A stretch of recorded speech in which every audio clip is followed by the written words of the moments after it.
আসসালামু আলাইকুম viewers, welcome to my channel delicious food by Lita. আমি আজকে আপনাদের তৈরি করে দেখাবো ফ্রোজেন পরোটা সংরক্ষণ পদ্ধতি। আপনারা চাইলে কিন্তু বেশি পরোটা তৈরি করে সংরক্ষণ করে রেখে দিতে পারেন মাসের পর মাস, এবং সকালবেলা খুবই অল্প সময়ে ঝটপট পরোটা ভেজে সবাইকে সার্ভ করতে পারবেন। আমার রেসিপিগুলো যদি আপনাদের ভালো লেগে থাকে তাহলে আমার চ্যানেলটাকে সাবস্ক্রাইব করতে ভুলবেন না, আর আমার প্রতিটা ভিডিওর নোটিফিকেশন সবার আগে পেতে বেল বাটনে একটা ক্লিক করে দিবেন। তো চলুন দেখে নেই নরম তুলতুলে পরোটা তৈরির প্রস্তুত প্রণালী। এখানে আমি আটা নিয়েছি, দিয়ে দিচ্ছি পরিমাণ মতো লবণ, আর দিয়ে দিচ্ছি পরিমাণ মতো চিনি। পরোটাতে চিনি দিলে একটু খেতে বেশি ভালো লাগে। এরপরে দিয়ে দিচ্ছি 1 কাপ পরিমাণ সয়াবিন তেল,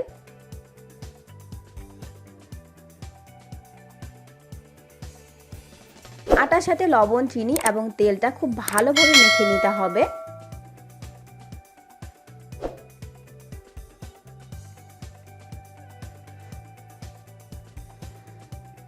এবারে আমি দিয়ে দিচ্ছি পানি। পানিটা হালকা কুসুম গরম পানি করে নেবেন, একবারে ঠান্ডা পানি দিবেন না, কারণ গরম পানিটা দিলে পরোটাটা নরম তুলতুলে হয়, আর ঠান্ডা পানিটা দিলে পরোটাটা শক্ত হয়ে যায়।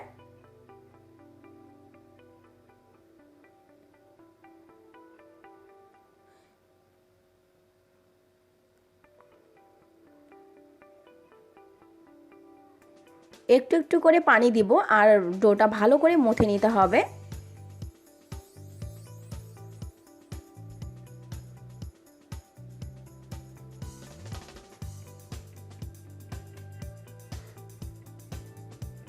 এভাবে একটু একটু করে পানি দিতে হবে আর ডোটা মথে নিতে হবে।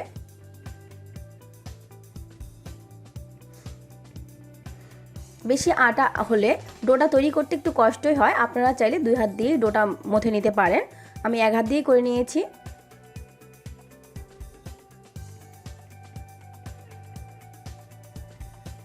ডোটা আমার তৈরি করা হয়ে গেছে। যখন এই পর্যায়ে চলে আসবে তখন আবারও কিছুটা সয়াবিন তেল দিয়ে এটাকে খুব ভালোভাবে মথে নিতে হবে, যেন ডোটা একদম সফট হয়ে আসে। এই পর্যায়ে আপনার ডোটা যত সফট হবে আপনার পরোটা কিন্তু ততই সফট এবং নরম তুলতুলে হবে। বিভিন্ন হোটেলে দেখবেন পরোটা কিন্তু আগের দিন রাতে মেখে পরের দিন সকালে বানানো হয়। যদি হাতে সময় কম থাকে সেক্ষেত্রে আপনারা চাইলে সঙ্গে সঙ্গে এটা বানিয়ে নিতে পারবেন, আর সময় বেশি থাকলে মাখে এটাকে সারা রাত রেখে পরের দিন বানিয়ে নিতে পারবেন। এটাকে আমি ঢেকে 30 মিনিটের জন্য রেখে দিচ্ছি।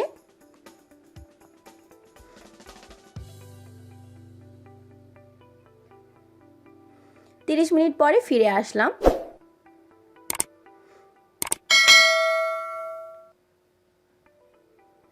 দেখেন এই পর্যায়ে ডোটা এইভাবে টানলে রাবারের মতো লম্বা হয়ে যায়।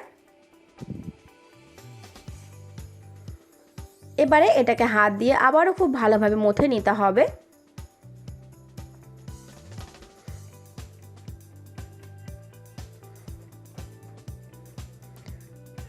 ডোটা এবার আমি গোল করে ছোট করে সাইজ করে নিচ্ছি।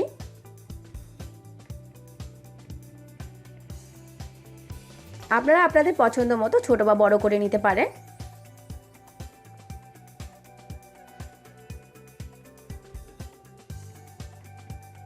এবারে আমি বানিয়ে দেখাচ্ছি।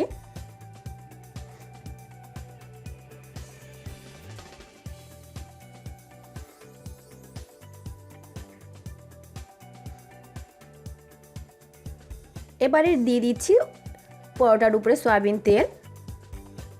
তেলটা এভাবে চারিদিকে ছড়িয়ে দিতে হবে।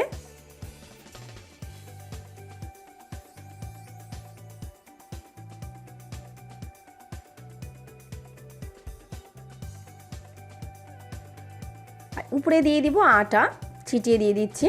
আপনারা চাইলে এখানে ময়দাও দিতে পারেন। এরপরে পরোটাটা এইভাবে লম্বা করে টেনে এইভাবে গোল করে ঘুরিয়ে ঘুরিয়ে নিবে। এভাবে পরোটাটা বানালে অনেক ভালো লাগে।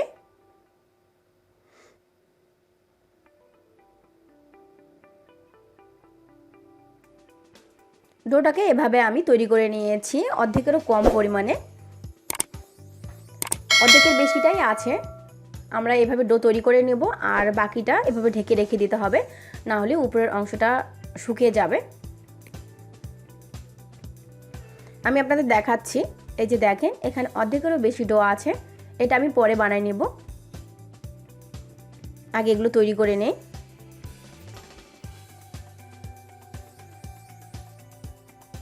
আমি আপনাদের একটা পরোটা তৈরি করে দেখাচ্ছি। পরোটাটা আমি পাতলা করেই তৈরি করে নেব। মোটা পরোটার থেকে পাতলা পরোটাটাই খেতে বেশি ভালো লাগে।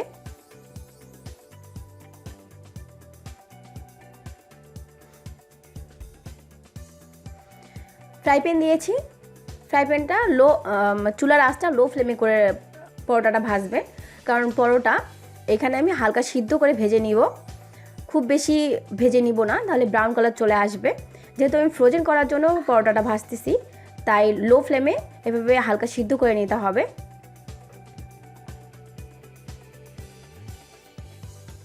এরকম সিদ্ধ হওয়ার মতো করে ভেজে যদি আপনারা একটার পর একটা পরোটা রেখে তারপর ফ্রিজে সংরক্ষণ করেন, দীর্ঘদিন ভালো থাকবে এবং গন্ধ হবে না।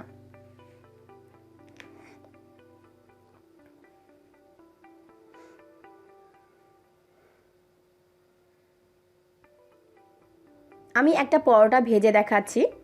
প্রথম পরোটা অবশ্যই হাই ফ্লেমে রেখে ভাজবেন, অর্থাৎ চুলার আঁচ একদম হাই হিটে রেখে ফ্রাই প্যানটাকে খুবই ভালোভাবে গরম করে তারপরে পরোটাটা দিবেন। ফ্রাই প্যানে আমি তেল দিয়েছি, তেলটা গরম হয়ে গেছে। এবারে দিয়ে দিচ্ছি পরোটাটা।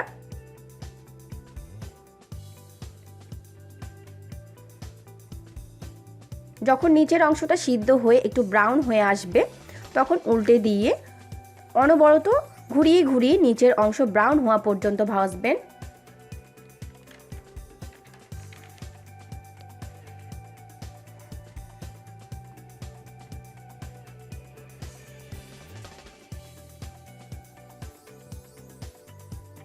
দেখতে পাচ্ছেন আমি ঘুরিয়ে ঘুরিয়ে ভেজে নিলাম। দেখেন অনেক সুন্দর একটা কালার চলে এসেছে। একইভাবে আমি বেশ কয়েকটি পরোটা ভেজে নিলাম।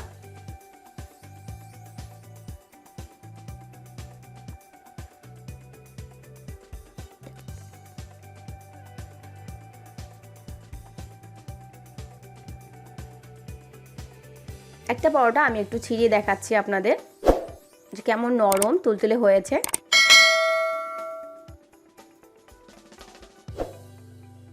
আচ্ছা, দেখতে পাচ্ছেন পরোটাটা অনেক সুন্দর হয়েছে এবং খেতেও অনেক ভালো লাগে। এবারে আমি ফ্রোজেন করার জন্য যে এই পরোটাগুলো হালকা সিদ্ধ করে রেখেছিলাম, সেগুলো আমি ঠান্ডা করে নিয়েছি।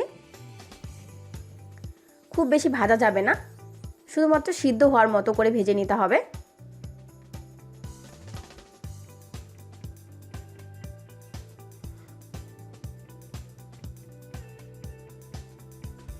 এবারে আমি পরোটাগুলো প্লাস্টিক ব্যাগে করে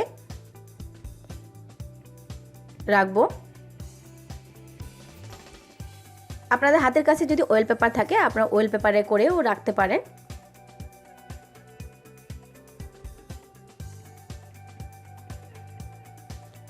প্লাস্টিক ব্যাগটা এমনভাবে বাঁধতে হবে যেন কোনো বাতাস ভিতরে ঢুকতে না পারে।